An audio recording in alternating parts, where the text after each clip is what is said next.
YouTube, what is up? It is Nisi here, and I am back for now. I haven't put out any videos, any replay reviews, any coaching sessions. I should have been, but I've been kind of lazy. And I've been climbing to Masters, and I made Masters. So I wanted to do one of the games that I thought was pretty cool on my Masters climb. I've played with a lot of good players recently. Because a lot of the good players are playing on Smurf accounts because they don't want to wait in the long queue times. So in the climb up to Masters, been playing with a lot of pros. This game, I was playing GP top against a Ezreal. Turns out this Ezreal is actually WildTurtle. The account F0, you can see FZ3R0 is WildTurtle. I actually didn't know that in this game, and for me, I was playing Gangplank top into a Yasuo. Which, for all intents and purposes, I'm going to keep it real with you guys. The Gangplank was something that I, have kind of not done for a while.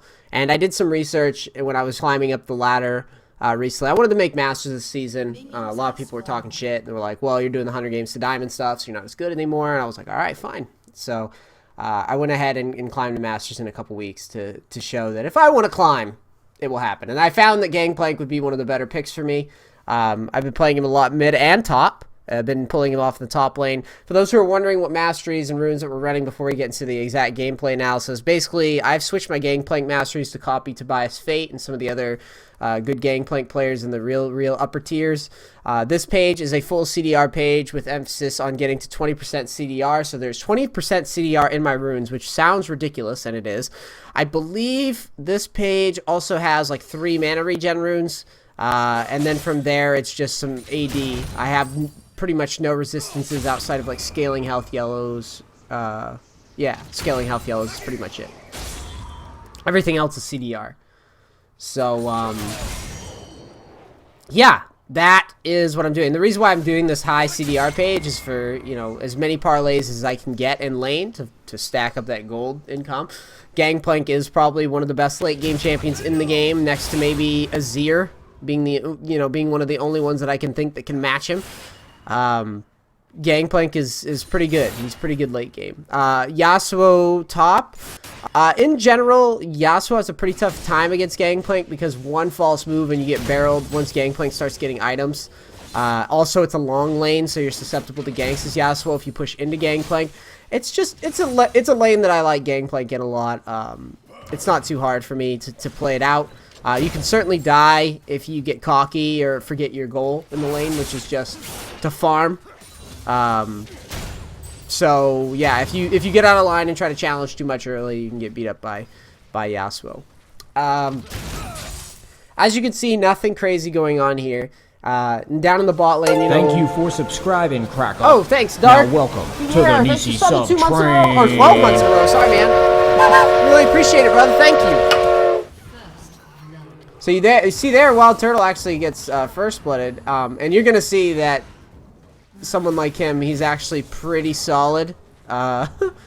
He's pretty solid ADC, as I'm sure you guys know. So he's gonna come back, and I didn't really comment on this, but he actually has a Janna support and a Zillion mid, and you're gonna see how that becomes a thing later in the game.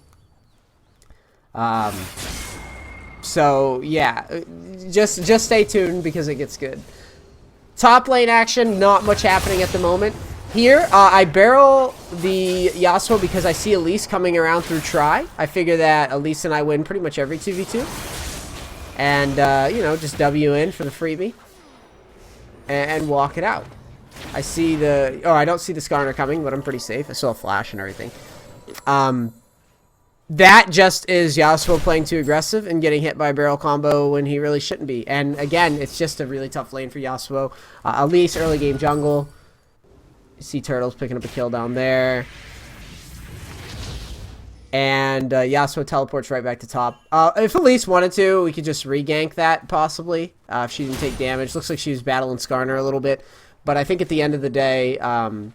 Yasuo kind of feels like he has to teleport, otherwise he's just going to get frozen off in this huge wave of farm. So I understand why he's teleporting.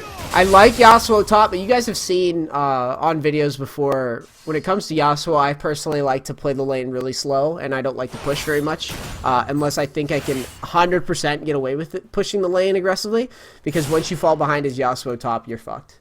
You need to keep pace with this type of champ. So I already think he kind of failed the lane. This guy doesn't exactly perform very well this game, and if he you know, this is kind of a spoiler alert on how the game turns out. We win this game, but if Yasuo had did a better job with lane management and didn't allow me to pick up or to pick up an advantage in the lane that I could use to snowball it, I think he would have fared a lot better. So I think that this game is definitely going to be a lesson in what can happen if you don't lane manage properly, and you die early without too much effort. Because definitely once Yasuo gets the slightest disadvantage, until he really ramps up in the late game, you basically just get to all in him over and over again in the long lane, and he can't really leave. That's kind of why Yasuo top is frowned upon in League of Legends, is one of those lanes where, in general, like long term, if you play Yasuo top, there's going to be so many games where just by the nature of the long lane, you can dance around in minions like you see here. You can dance around minions all day, but that doesn't fix oh, that's great, isn't it? I'm pretty sure that hitbox is absolutely fucked. So let's look at this ult again, and we'll talk about why I did it. I see the fight breaking out. I see them becoming committed. And I know that in general... See, as soon as I ult, Turtle actually E's forward at the same time, which is just unfortunate. I had actually anticipated him E'ing backwards. Or wanting to E backwards there. And these are all things that you're thinking about when you're playing Gangplank. You want to ult in a way that gets the most value out of the situation. With Janna Ezreal versus Bard Lucian, I feel like most of these fights are going to result in Ezreal kind of trying to kite back. So I didn't drop the ult appropriately there. The other thing is Janna was just going to shield too if I dropped it on their head. So I wanted the spot to keep them positioned in the fight. And as you can see, like, Turtle tries to walk on the edge, and he just gets punked. I mean, that hitbox is fucked up a little bit on the edge there. Didn't look like he deserved to be off there, but we'll take it. And because of that, I pick up the kill in the top lane. Janna tries to make a fancy all-in. I don't know if it's ever worth doing that play that Janna just made. I don't know if it's ever worth making that trade. Because no matter what you do, you're basically just shoving this lane away because you're going to die 100%, and that XP is just going to go into the turret. Skarner's there, you know, rowing his boat. It is what it is. It shows, this is kind of funny, this replay viewer is all glitched out. It shows Skarner has 1,300 and WildTurtle has 6,500 minions farmed already. It's kind of hard to see how many minions are farmed when when it's that buggy. But you can rest assured that the CSing is solid all around the board. The CS is solid in this game. I don't know how that happened. What's up, Ziplocs?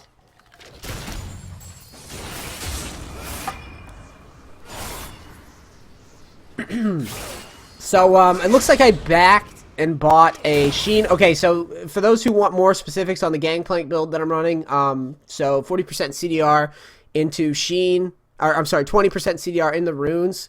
There's scaling CDR runes in there and flat CDR runes. So yeah, that's pretty much the runes, and then you go Sheen into Lucidity Boots. You're trying to get 40% CDR fast. And the theory behind Gangplank top right now in current meta is you have a lane that everyone just kind of chills and doesn't really do anything. And the idea, this is what I'm talking about with the Yasuo matchup, is you just barrel him, passive him, and walk away. And it's pretty tough for him to really retaliate. And you can see it's tough for him to even farm. And I intentionally am focused more on zoning him than farming at times. So playing very patiently. We're getting 40% CDR in this lane because it's normally such a passive farm lane. That most of the time you're not going to get aggressive picks like Yasuo top that you have to be extra scared of. But, you know, stuff like Riven, Yasuo, Renekton isn't as common right now. Really, any of the aggressive picks aren't as common right now, and a lot of the time you're going to find tanks and people that just want to passively farm, and you're encouraged, especially, like, even Yasuo's an aggressive pick, but he can get ganked in the long lane pretty easily. So ultimately it comes down to getting 40% CDR, so you take advantage of the fact that the lanes are passive. You have 40% CDR to farm with Q to get your gold up as fast as possible with Parlay, and then you're going to have your ult on a relatively low cooldown early in the game. And I'm also running, for the Masteries, I'm running Thunderlords on the Masteries. So not only do you have ults on a low cooldown, but you have pretty high damage ults on a low cooldown. And that's going to be winning you fights around the map just by using good ults to hit targets when people get low. And you're oftentimes going to be presented with opportunities to get kills. So that is, that's the logic behind that. That's why I'm not going straight into Triforce right away. And I think I get another one. Oh yeah, I get an assist. So this is what I'm talking about. You pick up gold around the map regardless of what happens. So we'll watch again. Let's see. So here, they get into a pretty big fight. And I drop the ult right on Janna's head. And then Bard ults. Obviously, it wasn't the most optimal Bard ult, but whatever. We'll take it. Turtle choking a little bit, and it is what it is. And listen, I'm gonna say again. Notice Turtle's died twice, and he's missed big waves like twice. Shit don't matter, dude. You're gonna see he comes back online anyways. Just imagine if he was doing well in lane.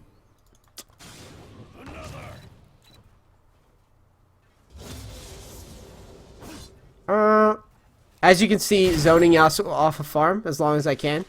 Once I get a lead in top lane, I think it's just versus Yasuo in my mind that I'm doing this. I know that I can kill Yasuo if I get him to overextend. So, yeah, I don't know what happens there. I think Elise tries to like do some funky invade without flash and just gets caught. I back after sort of shoving the lane. I was a little scared to go all the way to the turret because I was scared what if a gank comes in, Yasuo can take advantage of me and just ult me, and then Skarner can just run up in a long lane. I ulted... It looks like I ulted bot again and got another kill. That's kind of funny, actually. This is going to illustrate what I'm talking about.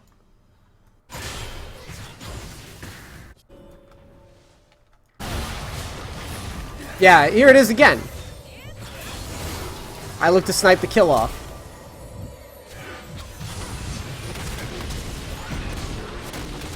And I mean, those are spots where, like, if I'm playing any other champ, holy shit, that was a lot of damage. I gotta see that shit again. How the fuck? That just seems like a lot of damage to me.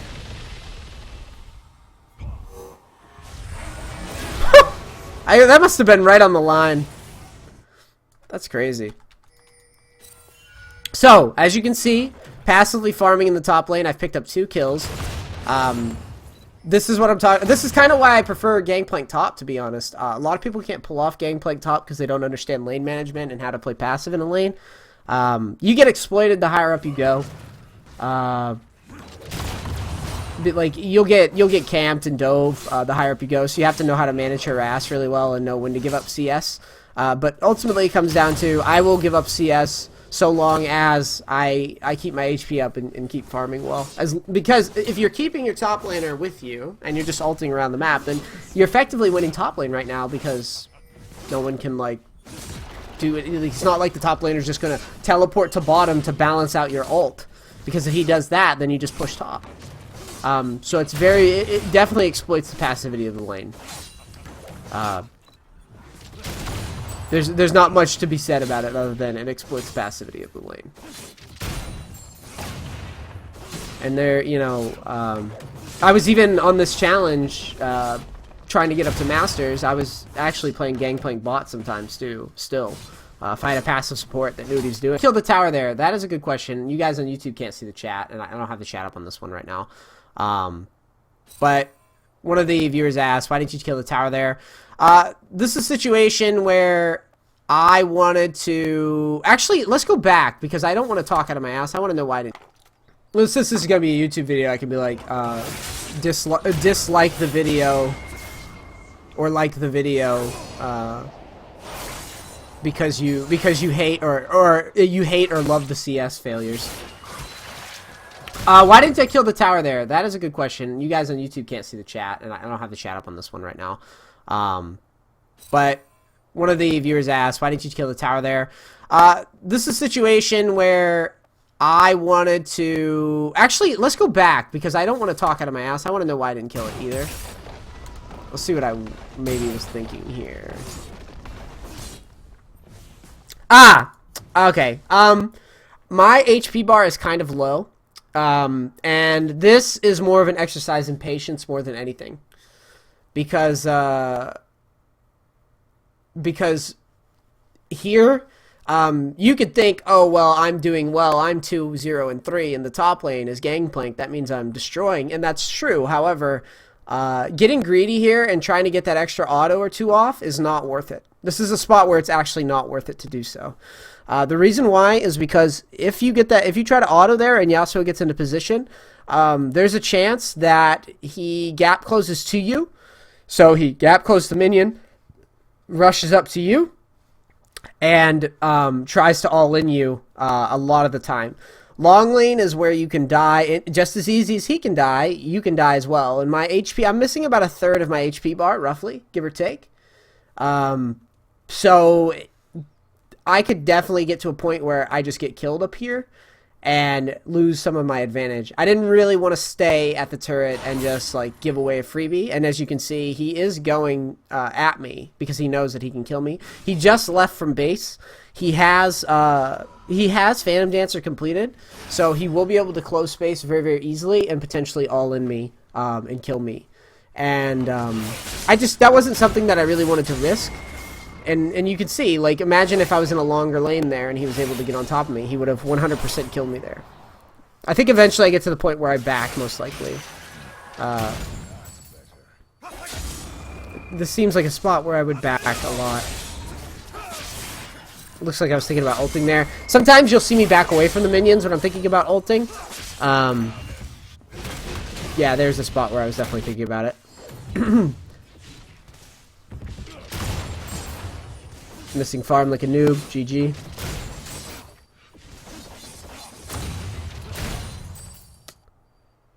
And yeah, that's pretty much roughly why I didn't take the turret there. Because I just didn't want to die. It's not worth it. I mean, I'm winning the lane anyways. It's not like I'm in any rush. Another benefit of Gangplank, it's not like you have to get the turret down in group right away. You really don't. Unless you see your team's just like gonna lose elsewhere around the map, so you have to balance out something like, say, your bot lane's fallen like tier 1 already and they're pushing up to tier 2 and the game's getting pretty dire, then maybe you should back and try to balance off all the nonsense happening elsewhere. But here, I felt like generally my team was not behind at all. And like I said, I didn't know who this was right away. I probably wouldn't have done anything differently anyways, knowing that there's a pro down in the bot lane, especially considering this game he's not doing anything crazy early game. But if it was like a standard WildTurtle situation where, you know, if his lane gets fed, he gets out of control and pushes up to the tier 2, then maybe you could justify coming down here and trying to shut him down or something. It would have been justified. And there's the GAT. Let's watch this again and see what happens. Yasuo gets pretty cocky, it's looking like. He does not auto the barrel, and that just puts him in a really bad spot. And, you know, I'm fed, so I'm just going to parlay him over and over again with Triforce. And, you know, that's what happens. It's Yasuo top. You have to do well with lane management, otherwise you get bullied. Personally, when I'm playing against the Gangplank, and I've actually had this go into my favor and against me on stream before. I like to have Gangplanks that don't understand lane management push into me, and then normally the jungler can just get free kills. Obviously, it's going to happen sometimes where you are unable to, like, even if you let Gangplank push, for some reason jungle doesn't take advantage of it. That'll happen too. But a lot of top lane is just letting people hang themselves, and then once you get a lead, just running them over. You don't, yeah, what it comes down to is you don't have to really play Yasuo just to push.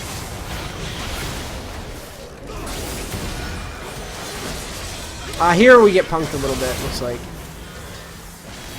We go a little too deep. And you see, I mean, Yasuo gets a shutdown and kind of gets back into the game a little bit off of that. He has 2 deaths. Like, what is the scoreboard, man? This shit's bugged as fuck. It's so bugged. Shit's crazy.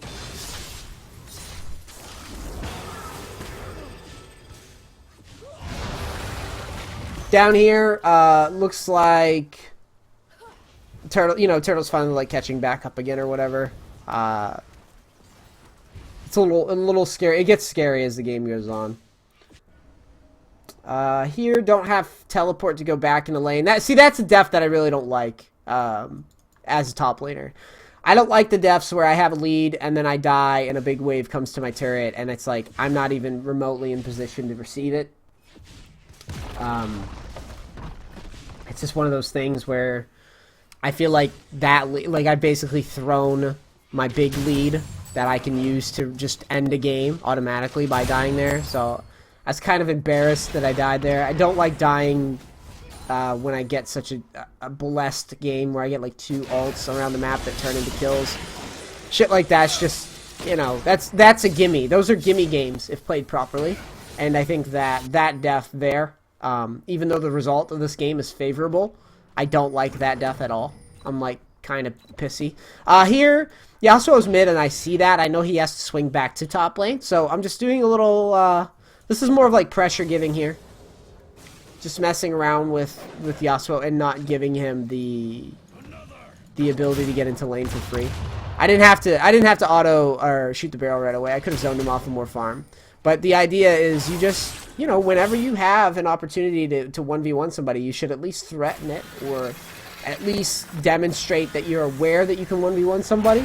That doesn't only zone somebody off a farm, but that also scares your enemy jungler and your enemy mid into rotating. Oh god, I gotta save this top laner, he's gonna die. These are all points. Really what it comes down to is any game, the better you are at it, just becomes a bit of a dance. Like how many extra little moves do you know? So here, Yasuo teleports down, puts some damage onto him. But obviously that's not going to be enough. I put the ult into the dragon pit. And here, my team does an okay job of cleaning it up. But, you know, it's a 4v5. I didn't elect to teleport here. And, you know, this is something that we can talk about more in depth. Is that, you know, why aren't you teleporting after this? In hindsight, I'm gonna back it up even further so I have a better read on what's happening. I don't think in hindsight that I was too aware of this fight going into it. I think that I should have been more cognizant of the fact that like a Yasuo teleport was gonna probably come out, just because it's a 4v4 at dragon. And Yasuo doesn't have vision of me, and this wave shoved a turret, so it really logically makes sense that he would have tried to teleport in and help. I think in a vacuum, like this one scenario with the way that I was playing and where I was at, I think it possibly made more sense for me to teleport down.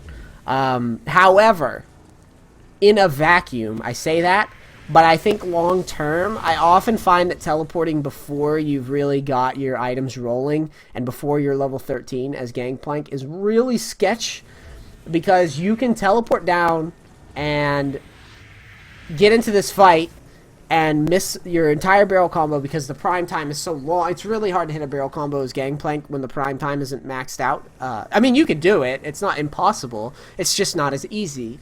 And what is easier for Gangplank is to just drop an ult and stay in the top lane until you have at least level 13. I think if I was level 13, I would have just kind of, I would have just, you know, been like Leroy Jenkins and fucking went in. But I think in a long term, like if you're playing Gangplank to climb, I think the most optimal play is normally to just be like, all right, he's teleporting, ult, do some damage to him, drop the ult, and you know, pray your team does well. And then in the meantime, while that's happening, you know, just drop that push onto the top lane. And you know, it's not like since you're going down there, or since you're not going down there, the game's necessarily over. I mean, it can. That fight can go so disastrously, even with your ult going on in the background, that your team just gets wiped. That can happen. But I think what it really boils down to is I prefer the safe route, which is the route that enables me the highest % chance to carry the game. I'm of the belief in solo queue, if you want to carry, you have to do it yourself. And staying in the top lane traditionally is a more reliable way to get fed, especially with Gangplank, than to teleport with a with a level 12 Gangplank. Then you go down there, you die along with your team, and then you sacrifice all this free farm that you would have gotten just staying in the top lane with a scaling champion.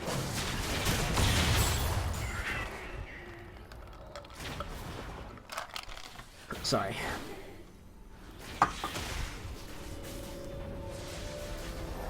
So, what's standard for me on Gangplank now? Boots of Lucidity, Triforce, well, Sheen, Boots of Lucidity, Triforce, Infinity Edge, and then from there we're doing Static Shiv, Phantom Dancer, and probably Hex Drinker most of the time. You're going to see we maxed out our build this game. So well played, you know? Like, just the cheeky bait into the fight, swing around to the Janna. It's really nice. Here I actually teleport down, because I'm level 14 now. And you can see this is a lot more reliable than sitting in the fucking top lane, or sitting in the top lane there. This would be a more reliable teleport to make, just because we have the low cooldown on the barrel, and we see how committed these guys are, right? This also factors into when we TP down to engage on Turtle and the gang. Just to break down, like, these are considerations that you have to make when teleporting, alright? Like, a lot of people don't understand. Top laners in general fuck up teleports all the fucking time. So, here's the idea. Turtle comes in, baits and commits the other team into the fight, kites around a little bit, gets the team committed. As soon as I see the Janna ult into the Skarner ult, I'm like, I think that I am good to go, because a lot of the big cooldowns that really concern me are gone, and they're not going to be used to stop my teleport. The other thing I could have considered here is teleporting to this minion, if you want to think about what was the most optimal way to play this spot. It's possible that Zilean is, like, around here, and I'm just teleporting into a spot where I can get baited by Zilean ult or something. But I really wanted to get into this fight as quickly as possible, while I felt that Janna and Skarner were kind of committed off to the side there. And I also saw Azir coming down, which I thought factored in the decision as well. So, very easy triple. Very easy triple. Very routine. And these are the types of teleports that I like. And the times that I really want to teleport is when I feel like, as a top laner, I can get at least a double kill. Rules of teleport for me in solo queue is, like, I only really teleport if I think, when I did it, at the time that I teleported, I only really want to teleport if I think that I can get a double kill. That's what I like to use as, like, my guideline for teleporting in the top lane. I don't like doing it for any other circumstance other than I think myself or my team can get a double kill with that teleport. Otherwise, I just don't think that the trade is going to ever be worth it.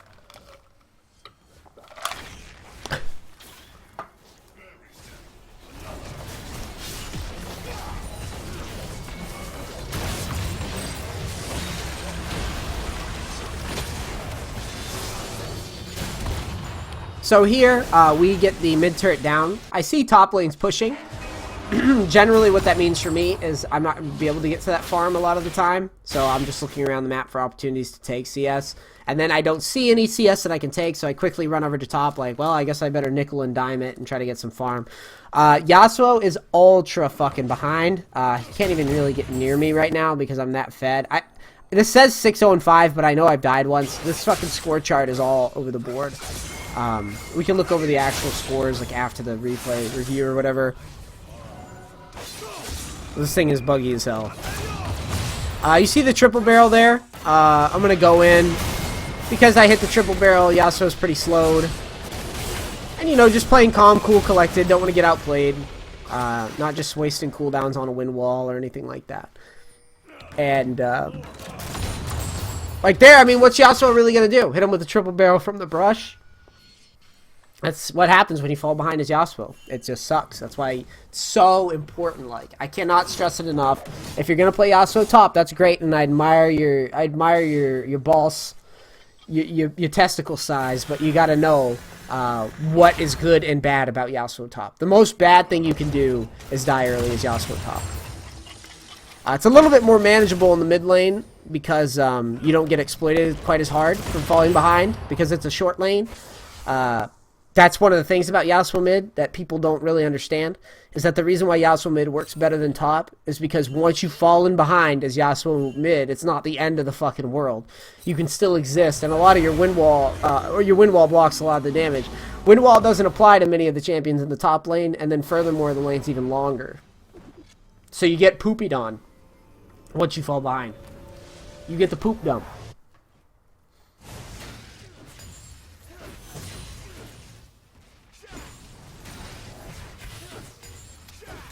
So, this is just kind of a chilling point here. This game starts getting scary as time goes on. And, you know, in a solo queue, like, variance perspective, this is one of the unluckiest games that I could have gotten, while trying to climb to Masters, and I feel fortunate that this was a win, because I think that, like, if I were to run into WildTurtle 10 times in a climb up the ladder, and he had a Janna support and a Zillion mid, I'm really not sure if I would beat him more than he would beat me in solo queue. I'm pretty sure Turtle would probably win like 6 or 7 out of 10, just off of composition and the fact that it's like, you know. Even if it's not Ezreal that he's playing, like, if he was playing other ADCs as well, I think that, like, if I ran into him a bunch of times, I think that, we would just lose a lot. Just because of the picks. And because it'd be so hard to deal with. It's hard to deal with an ADC who knows what he's doing, in a solo queue environment. It's really tough. So here, Zillion gets caught out. That's easy money. That's an easy kill. Ezreal gets picked off. Lucia gets pulled into the turret. Still goes down. I failed my barrel combo. I think I missed the kill because of the barrel fail. Oh, no, never mind. I was pretty determined to get the bug critter, I guess. The cockroach, crab, you know, whatever the fuck he is.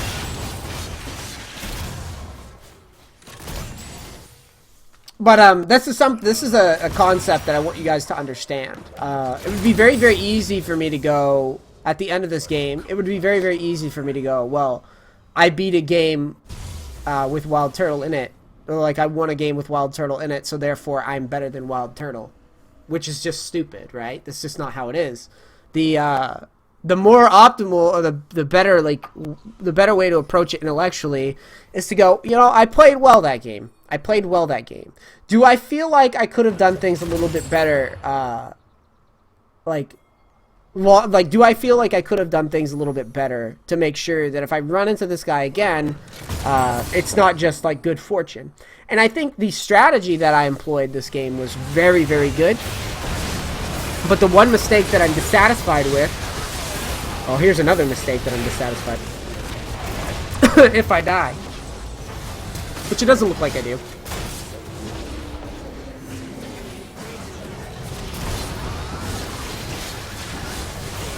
Okay, so there, that was poorly played by me. And that's a spot, like, that's the second spot in this game, looking at it. So here, like I said, you know, I probably would have approached this situation differently if I didn't know, or if I knew who this was. I was trying to outplay here and get a triple, but I missed the combo that I wanted. I wanted to hit Ezreal and Zilean, and if I had the opportunity, I would have turned on Ezreal if I hit the barrel on him, but I didn't, so I just stayed on Zilean there. But in an ideal world, I should have just taken a trade and just backed down smartly. And I think if I knew how I was facing, I probably would have backed down a little bit faster. I didn't know that was Turtle on the other team. So that kind of goes into decision making.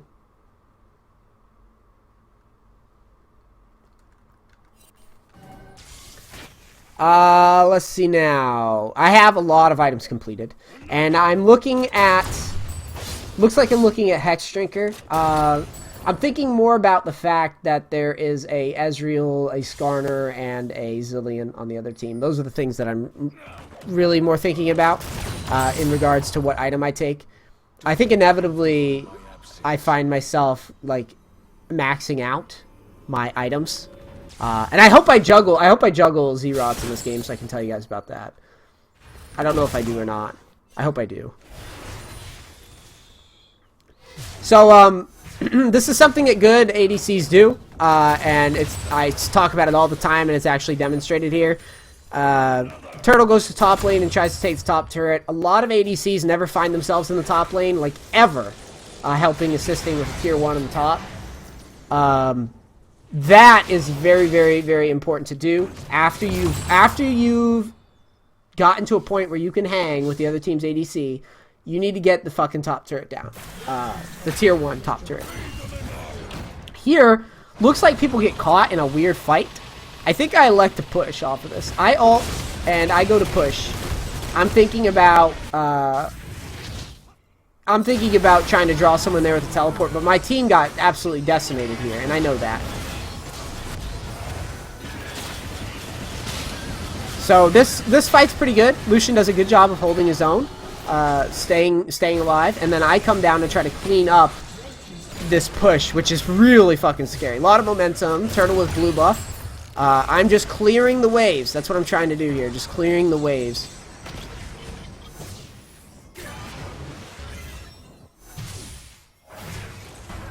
And just dancing, two-stepping.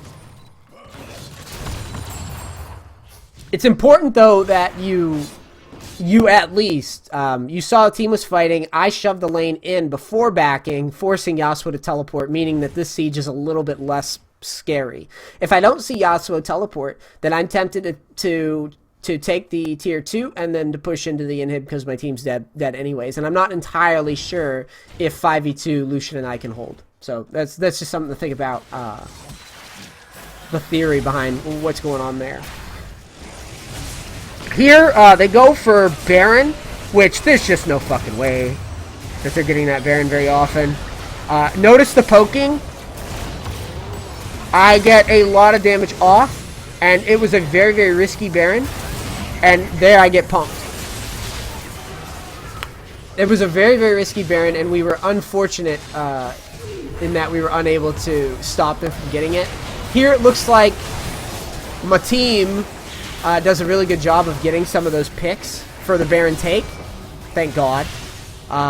But yeah, again, unhappy with how I played the team fight mechanically. Oh yeah, here it is. This is where Turtle heats up. And this is where he gets back in the game. Well, he was already in the game, but... Couple of deaths that I'm not really proud of. That was my third death. I think I died 4 times total. Like, the stats are all fucked up down here.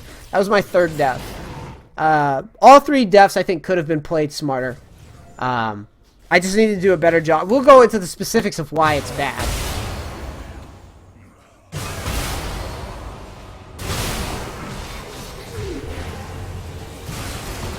So I actually do get great damage off. Do I have my ult? No, I do not. So, so I hit a nice combo. And I put myself in this really, like, compromising position where I didn't just kite back. Like, I kept running into the brush. I just needed to kite back out into the minions and just go anywhere but here. Like, they got the Baron. I needed to let my team close space and then decide what I wanted to do. It's very important with Gangplank to keep space and to poke and to only really go in when you're for sure. Just like with any champ, really. But dying there when I'm the most fed person in the room and the most important... I'm level 18. Not only is dying there bad, but when you die and when you're that far ahead, the respawn timer is fucking long. So you definitely don't want that to happen.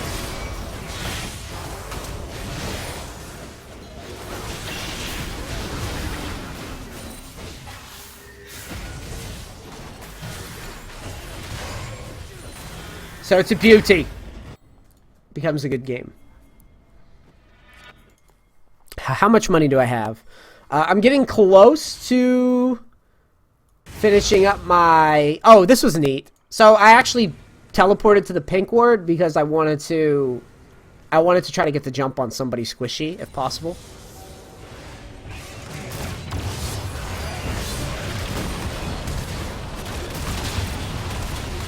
And, you know, we almost get the kill on the Skarner. But we're just unable to get it completely. And right there, I mean, that's just Lucian overplaying the spot. When I backed down, he should have backed down.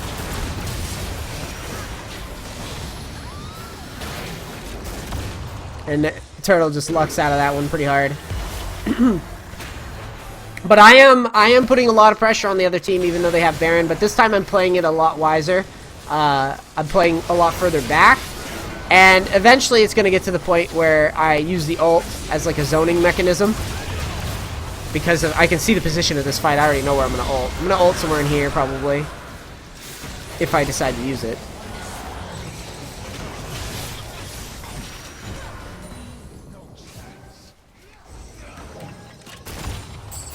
Here I'm almost caught out. But they don't turn... Like, this is actually a team failure.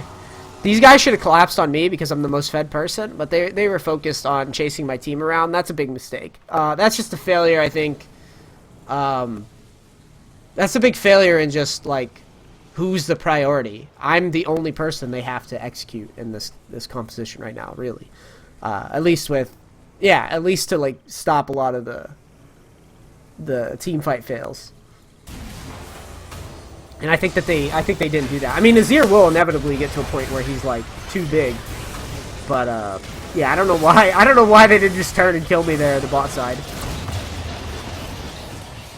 Looks like I tried to triple barrel there and failed it. I'm also terrified to get too close versus Baron because I know the minute that if I get too close and Ezreal E's forward, I get baited. Like, we're gonna get to a point where we just lose the entire game if I die. This was a really good game. You can see how intense it is, and how fast momentum can shift versus this type of composition. Because, like, with a Janna and a Zillion, Ezreal, like a good Ezreal, is able to just take advantage of your team.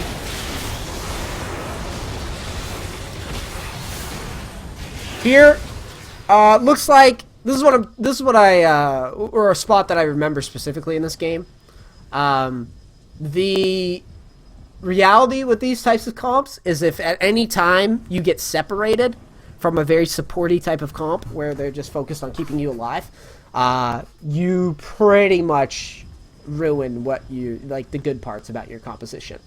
So Turtle tries to pick off Bard, is unable to do so. Unfortunately, the way that the lanes work themselves out is the Zillion and the Janna had to go downward and disengage down the bottom side. And Turtle was trying to finish Bard off and just barely missed it. And our team kind of just explodes out of the base. And it's like, well, what does Ezreal do now? There's not much he can do. Because he doesn't have Zillion or Janna giving him the shields or the speed up or anything that he was used to in these team fights.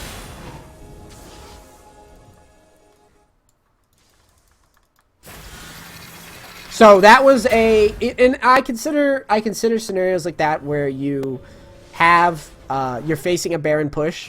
I consider any situation where you don't lose the inner turrets. If you don't lose an inner turret, honestly, if you don't lose an inhib, it was okay.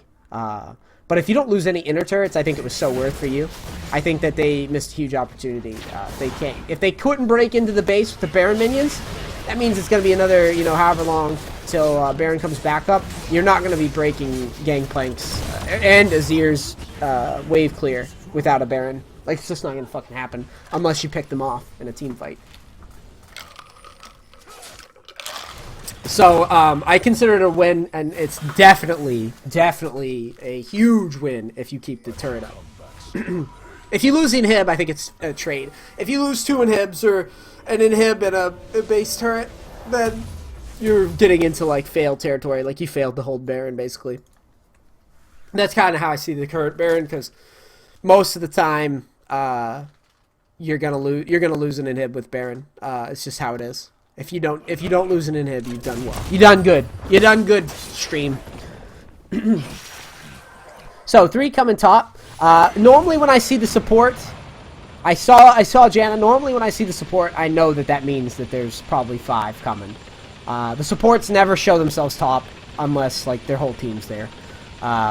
So I just ult the wave right away and just try to slow the push down.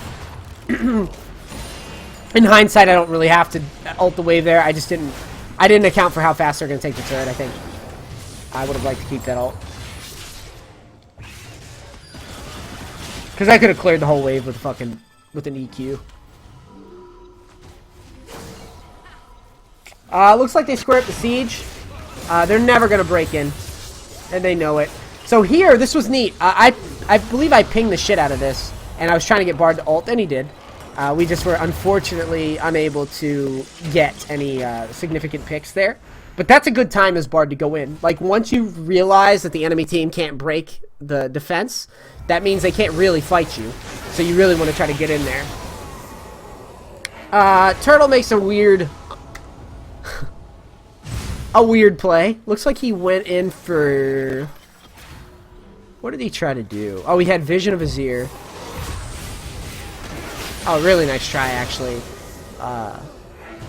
He had flash up too.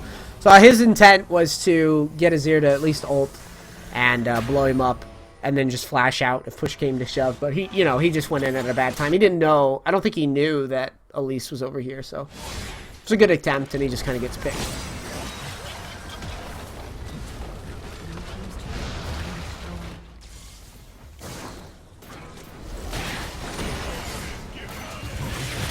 So, some people would question this ult. My idea here was good, but the execution was bad. So, no, this is WildTurtle. That's who F0 is. Like, you can look that up. The ult, like, the execution of this ult was bad because I didn't have minions. If these minions were there, the ult would have been great. Generally, when I'm ulting the turret, I'm trying to get damage onto the turret, but I was stupid and I didn't realize I didn't have any minions here. So that's not a very good ult. It was just bad. It doesn't do any good without minions.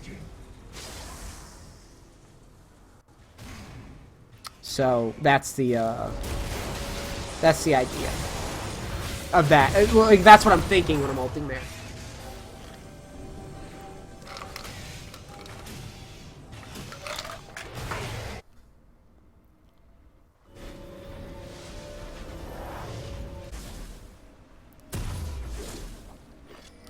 And somewhere down the line, Turtle gets a penta in this game too. That was on Reddit. It was a really nasty penta, I'm not gonna lie.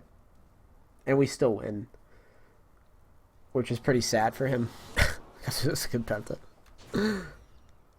It's the power of GP in his ear late, boys. Still farming. Looks like I have so many items now that I literally don't have boots. I'm of the belief that, like, once you've gotten everything else finished, swap the Lucidity boots for Ghostblade, because who the hell cares? You get so much move speed off of your barrels that it's justified. And I hope I juggle Z-Rods. I might not, because there's only 6 minutes left and there might not have been a time. Alright, so Elise gets a steal on the Baron. I ult the Baron. Pretty crazy that we get that steal. Really well played. Azir makes a pretty sloppy ult. He didn't really have to ult that guy away. There was nothing to see there yet.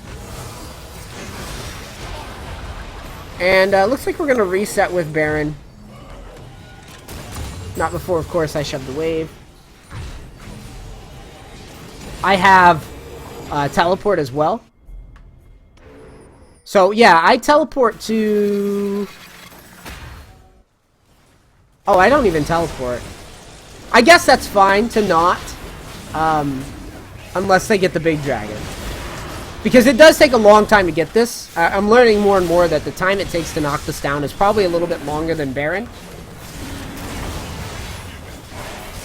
So, knowing that. And I think they steal the damn thing, too. Oh my god. This is actually what makes this Penta possible, too. Later. Is because they steal the fucking dragon.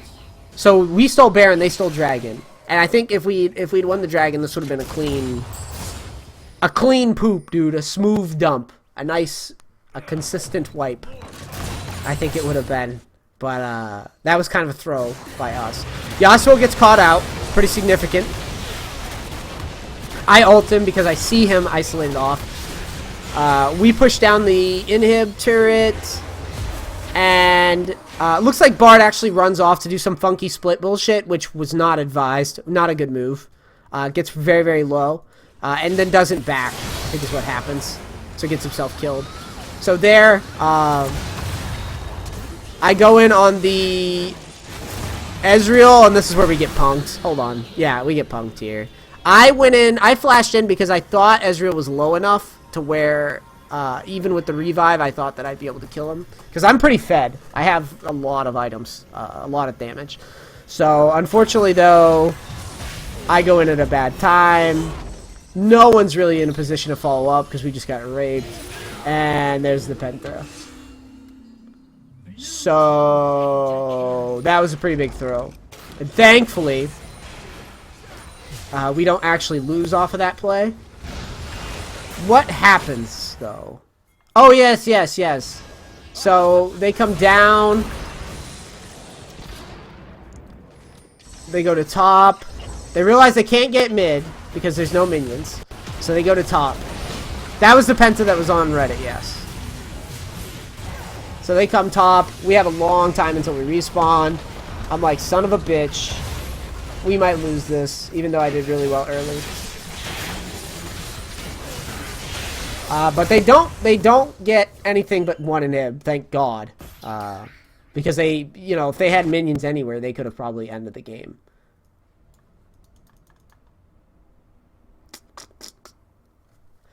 And their dragon buff ran out after that too, which is pretty significant.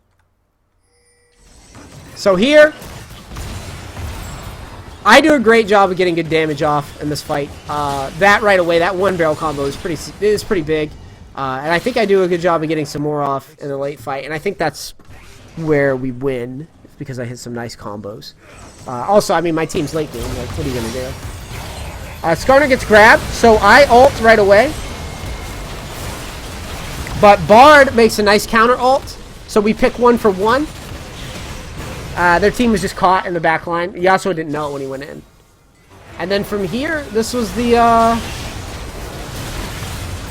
victory, I believe. Janna ults after I go in to kill Janna.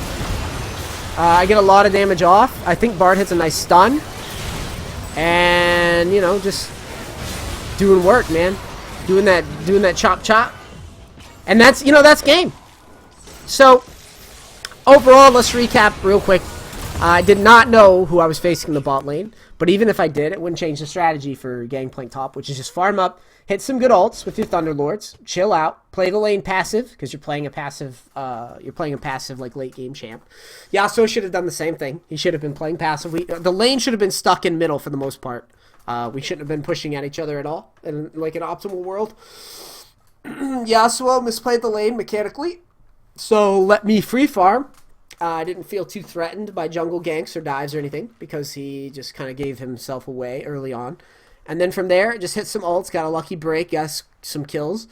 Mismanaged myself positionally here and got You got my first death, a couple deaths in this area of the map where I could have positioned better. The penta here where I flashed in, which was bad. It was only 4 deaths when all was said and done. I know the stat tracking down here is completely fucked up. But the idea is, no matter what happens, your goal is to just farm up, get big, and hit good barrel combos and good ults to get fed. And then you can get wins in games like this, even when the wins look pretty dire.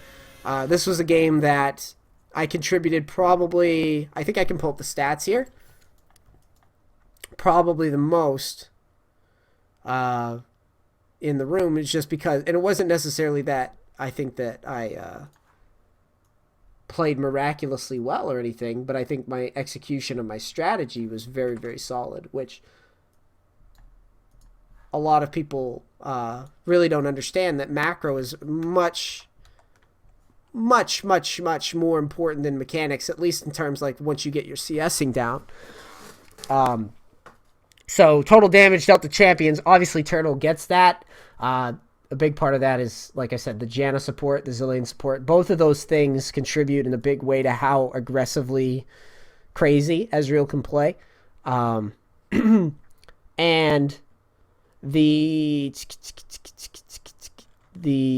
obviously the stats, like we had KDA 13-4 and 13 versus 18-9 and 10.